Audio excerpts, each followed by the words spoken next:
शर्मा, आप देख रहे हैं एसपीएन 9 न्यूज। स्वागत है आपका हमारे इस खास प्रोग्राम में। प्रोग्राम की शुरुआत असम से। जी हाँ, क्या कहते हैं असम के चुनावी माहौल और क्या स्थिति असम में बनेगी, ये सब मैं आपको बताऊंगा।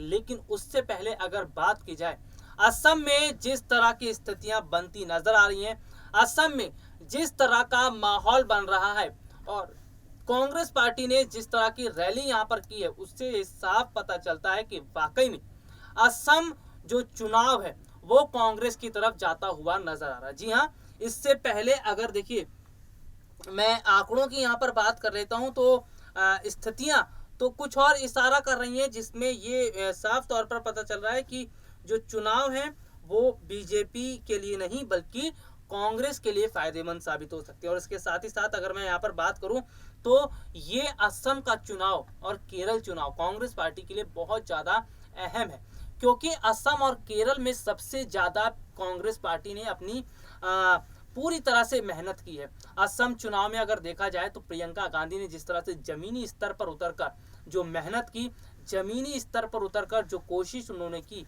और साफ तौर पर यह पता चल रहा है कि वाकई में जो माहौल है वो पूरी तरह से अब अलग होता हुआ नजर आ रहा है। लेकिन असम की फिलहाल में बात कर ले तो देखिए, असम चुनाव के कुछ जो नतीजे हैं उससे पहले कुछ आंकड़ों की अगर हम बात करें, जिसे एग्जिट पोल हम कह सकते हैं कि सरकार किसकी बन रही है असम और केरल में और किसको जनता ने ज्यादा पसंद किया, तो ज्यादातर अगर हम बात करें तो केरल और असम यहाँ पर कांग्रेस की उम्मीद ज्यादा नजर आ रही है। हालांकि ये कहा जा रहा है कि असम और केरल में फायदा होगा कांग्रेस पार्टी को, लेकिन बंगाल में उतना फायदा नहीं होगा।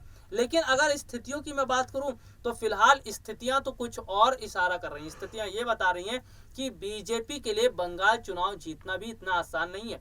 बीजेपी ने बंगाल चुनाव से पहले बहुत सारे दावे किए, बहुत सारी रणनीतियां हालांकि बीजेपी ने बनाई भी। इसके अलावा अगर बात की जाए तो जो माहौल बनता नजर आ रहा है और जिस तरह से अगर देखा जाए तो बंगाल चुनाव में टीएमसी और बीजेपी दोनों के बीच टक्कर है। टीएमसी हालांकि बीजेपी पर भारी भी पड़ रही है और बीजेपी चुनाव जीतने के लिए कई रणनीतियों का इस्तेमाल करती हुई नजर भी आ रही है। लेकिन फिलहाल जो नतीजे हैं, नतीजे तय करेंगे कि आखिरकार चुनाव में जीत किसकी होगी। लेकिन हाँ, एक बात यह है कि बीजेपी जो है उसने अपनी पूरी फौज बंगाल में उतारी, बीजेपी ने अपनी पूरी फौज उतार दी केरल, असम।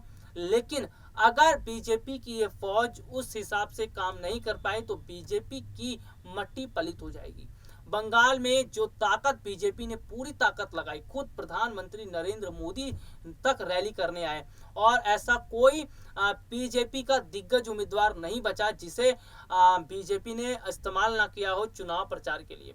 योगी आदित्यनाथ, अमित शाह, जेपी नड्डा, इसके अलावा अगर हम बात करें बहुत सारे ऐसे नेता जिन्हें उतारा गया ताकि वो पार्टी प्रचार प्रसार कर सकें, और बड़े पैमाने पर सबसे ज्यादा जो रैलियां की वो खुद पीएम मोदी ने, अमित शाह ने, जेपी नड्डा ने। तो ये तीनों जो दिग्गज नेता इन्होंने रैलियां भी की और सीधा सीधा ममता सरकार पर निशाना साधा। तो वहीं टीएमसी की अगर हम बात करें तो टीएमसी ने भी रणनीतियां बनाई। टीएमसी की रणनीतियां भी विफल साबित नहीं होती हुई नजर आ रही है। अगर मैं बात करूं फिलहाल टीएमसी के साथ प्रशांत किशोर हैं और प्रशांत किशोर की रणनीति कभी भी विफल साबित नहीं होती है। प्रशांत किशोर ने अभी तक जो रणनीतियां बनाई हैं वो सभी रणनीतियां कारगर साबित हुई। देखिए, अब मैं आपको धीरे धीरे तरीके से सिलसिलेवार तरीके से समझा भी देता हूं। दरअसल बिहार में जब प्रशांत किशोर नीतीश कुमार के साथ थे एक समय में, तब नीतीश कुमार की जीत हुई।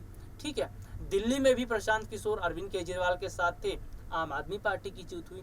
2014 जब लोकसभा चुनाव था, प्रशांत किशोर मोदी जी के साथ थे, तब बीजेपी की जीत हुई। ऐसे में प्रशांत किशोर की रणनीतियां कभी विफल साबित नहीं होती हैं और प्रशांत किशोर ने बहुत सोच समझकर जो रणनीतियां अपनाई हैं और उस रणनीतियों पर ममता बनर्जी ने काम किया है। इसका साफ मतलब ये है कि वाकई में प्रशांत किशोर की रणनीतियां कारगर तो साबित होती हैं, इसका सीधा सीधा फायदा राजनीतिक पार्टी के नेताओं को भी मिलता है।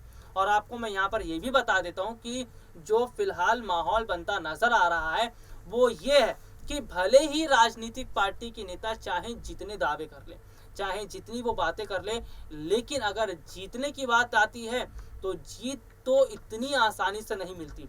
और बात की जाए बंगाल, असम, केरल, तमिलनाडु, पुडुचेरी, ये जो चुनावी माहौल यहाँ पर जो देखने को मिला है, ये चुनावी माहौल किसकी तरफ, किस राजनीतिक पार्टी की तरफ जाता हुआ नजर आ रहा है, ये जो आंकड़े हैं वो कुछ समय में बता दिए जाएंगे आपको कि आखिरकार जो चुनावी लहर है वो किसके पक्ष में चल रही है। लेकिन हाँ, असम, केरल, यहाँ पर तो कांग्रेस की स्थिति मजबूत है। इसके अलावा अगर मैं यहाँ पर बात करूं तो बंगाल में टीएमसी बीजेपी पर भारी पड़ती नजर आ रही है। तो अब ये जो पूरे जो नतीजे ही तय करेंगे कि आखिरकार जीत किसकी होगी। हालांकि बीजेपी ने पूरी ताकत तो लगा दी है बंगाल में, लेकिन क्या जो रणनीतियां बीजेपी ने अपनाई है वो बंगाल में सही साबित होंगी।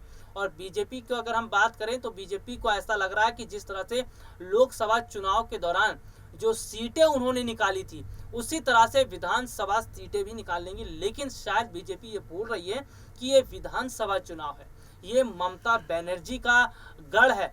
ममता बनर्जी को बंगाल में हराना इतना आसान नहीं है, और ममता बनर्जी ने भी कम ताकत नहीं लगाई है बंगाल चुनाव जीतने के लिए।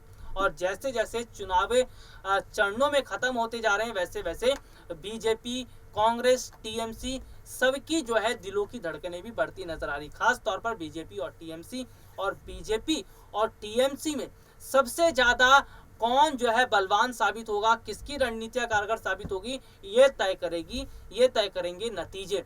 और जनता अपने हिसाब से वोट करती नजर आ रही है। जिस हिसाब से वोटिंग हो रही है, ऐसे में लग ये रहा है कि फायदा टीएमसी को होता नजर आ रहा है। हालांकि अगर आंकड़ों की मैं बात करूं तो कुछ समय बाद जो है आपको ये भी पता चलेंगे कि एग्जिट पोल जो है अब किस सरकार बना रहे हैं।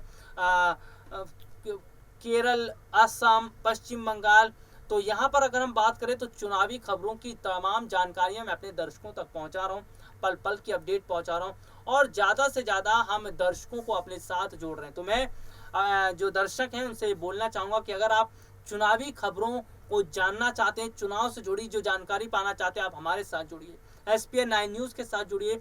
SPN 9 न्यूज़ आपको बताएगा चुनावी खबरों का हाल। SPN 9 न्यूज़ आपको बताएगा एक एक चुनाव की अपडेट, और इसके साथ ही साथ हम आपको ये भी बताएंगे कि आखिरकार किसकी रणनीति कितनी कारगर साबित होती हुई नजर आई है। तो ये पूरा माहौल मैं आपको बताऊंगा, चुनावी गणित बताऊंगा, चुनाव के क्या क्या फैक्टर निकल कर सामने आ रहे हैं ये भी बताऊंगा। लेकिन अगर हम बात करें तो चुनाव के नतीजे आने से पहले किसी को जिता देना इतना आसान नहीं है। हालांकि आंकड़ों की अगर हम बात करें तो कुछ आंकड़े जो है वो इशारा कर रहे हैं कि असम, केरल में कांग्रेस की सरकार बन रही है, तो वहीं बंगाल में टीएमसी बीजेपी पर भारी पड़ रही है। फिलहाल के लिए आज मुझे इजाजत दीजिए, नमस्कार।